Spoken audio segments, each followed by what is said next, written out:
So the layout for the fourth Democratic debate has been announced.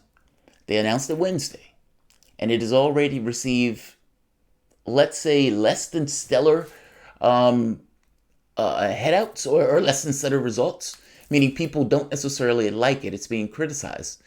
Part of the reason it's being criticized is because, for the most part, you had 20 people running in a race, and the question becomes, how do you appropriately and relatively fairly disperse these candidates? And doing so over and over and over again as the debate proceeds its way. The Democratic Party came up with the notion of essentially cutting down on the number of people, or let's say increasing the criteria by which people would need to be able to enter into the debates. So initially it starts off with 1%, and I think it was like 100,000 or 120,000 donations, something like that, or 60,000 donations. And then it escalates, and then it escalates further. So the fifth debate will be a further escalation, whatever that further escalation is. But for right now, they are, for the fourth Democratic debate, 12 people who have volunteered, or who are, Jesus Christ, I can't get it up. There are 12 people who have qualified for the fourth Democratic debate. Up until this point, the Democratic Party has said, the DNC, we're going to have 10 people on stage. We're not going to have any more than 10 people on stage, and so we would have 10 and 10 in order for the 20. And the assumption was going to be that they would have 6 and 6. But they're not doing that. They're just putting all 12 on a debate stage. The last Democratic debate was a snoozer. By most measure of the people that I've heard, and granted, I don't have my ear to the ground for everybody, but many of the people who were talking about that debate said that debate was effectively boring. I don't think the Medicare for All portion of that debate was boring, but they have a fair point in talking about the debate. If you have that many people on stage, it becomes a difficult thing in trying to ensure that each of the candidates can get their earnest say on a particular topic in a way that is not just a soundbite, not just you get something out and then you move on to another topic. They're being criticized because it's like this debate stage on 10 was already crowded and you've just made it progressively worse. I'm going to show you the format, or at the very least the way the debate stage looks, and the candidates that have qualified for it. Welcome to the Soapbox After Dark.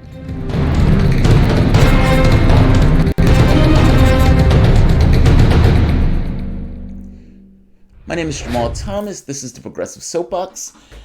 This video will be relatively short, and I'm going to move on to another video, but I thought it would be interesting to point it out just in case you haven't seen it so far.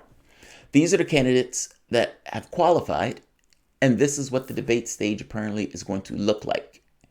Gabbard at the end, Steyer, who essentially just bought his way into the race, Booker, Harris, Sanders, Biden, Warren, Buttigieg, Yang, O'Rourke, Klobuchar, and Castro. And like I said, the complaints boil down basically to this debate stage is massively crowded. The stage is massively crowded. And again, it doesn't have to be. I mean, you could technically break it up 6 and 6. But they're not doing that. I suppose they feel they're around the margins, so let's just go for it. I don't know how long it's going to be. And the interesting part here is, I don't know if this is a rule change or what. When the Sunrise Movement was pushing for this notion of a Democratic climate debate, they were told they couldn't do it, they couldn't change the rules and all that stuff. And again, I don't know if this is a rule change, but it certainly went from 10 to 12. Yeah, that's a lot of people. That's a lot of people. Man, I predict something in particular. You know, what people want to do, meaning the objectives that people have, usually supersede the rules. And you can say the incentives, not just the objectives, but the incentives, meaning not just self-driven what the person wants, but also the incentives in the system in context to what the person wants, if that makes sense. What are the incentives for a debate stage this large? What are your goals? The goals for everyone in this process is to win the presidency. Great. Within the context of those goals, you have minor and smaller goals, meaning people like Gabbard, or for the most part, Harris, need to kickstart their campaigns. And they need to be able to show themselves in this debate in order to get funding, in order to get the support they need in order to get to the next debate. Meaning many of the people who are around the wings need to get ahead. They don't necessarily need to jump to the one position. They just need to jump to a position that gets them further ahead. The goal is to be in the next debate. That's their objectives. How do you accomplish that? You accomplish that by being uberly aggressive. And within the context of maybe skirting the rules by trying to Warren or Biden, your incentives are similar, but slightly different. You are already frontrunners. In the various polls in the early states, you three are already front. They are going to have to distinguish themselves. Sanders is going to have to distinguish himself from Warren because Warren is getting a surge in the polls. That will be his objective in this. If that is not his objective, I don't know why he's in the race. He has to distinguish and show that these two are not a one-to-one. From the standpoint of Biden, Biden needs to retain his frontrunner status and to some degree put down Warren. Now, an interesting thing here, though, is any attack on Warren, oddly enough, is going to be defended by Warren and Sanders in an odd way. Warren has so closely aligned herself with Sanders in regards to aping his policies that it's difficult for somebody like Biden, with his political disposition on the political landscape, to attack one or the other without invoking an attack by both. I hope you understand what I mean. Warren has aped Sanders' policies on healthcare, on education, etc., etc. Everyone else in this race are distinct figures. Any attack on Warren or any attack on Sanders, for the most part, will invoke a response by both. You essentially have two people who are in the race who have policies that are more closely knit than the other people on this debate stage. When questioning is being put to the various candidates, the political space between Sanders and Warren, even though we would say, well, these people are not a one-to-one, they're not even close.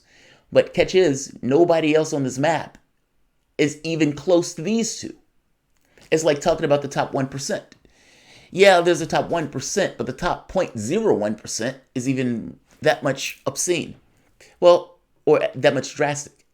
Well, these two, who might be not necessarily entirely closely aligned when you get into the granular parts of it, are dramatically different from everyone else on the map.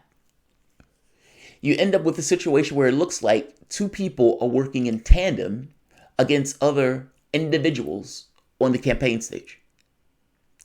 An attack on Sanders or an attack on Warren that is not specific enough to show delineation will essentially get a response by both. It's a weird dynamic, it's a weird response, but I would still argue, even in a race like that, to some degree, you don't want Sanders or Warren support to get crystallized. And you need to be able to distinguish yourself from her in a way that doesn't attack her. Vet, not attack. There's a difference. That's what Sanders will need to do. And despite what he needs to do, you're still going to end up with situations where both end up defending essentially the same principle of an idea. Sanders and Warren in this race is a weird dynamic. It really is. All right, and Biden needs to retain his frontrunner status, and I don't know how he does that. He's falling in the polls. Significantly so. That's the breakdown. That is the breakdown. They are trying hard to make it look like it's a two-person race between Warren and Biden. I do think it's a two-person race, but I think it's between Warren and Sanders. Biden is going to flame out. And the Democratic Party is going to eat through him in order to try to get to Trump. And in some degree, I've been seeing stories talking about how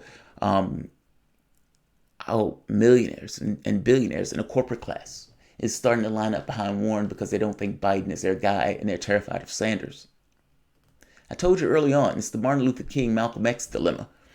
Whites may not have thought that there was a problem with civil rights, but they were fucking terrified of Malcolm X, and it made Martin Luther King look that much more appetizing. I suspect the same thing is true here with Warren and Sanders.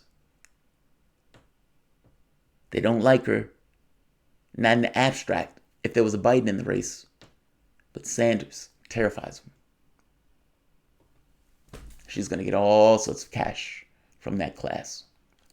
All right, like, share, subscribe. This one didn't want to be long. Thanks all.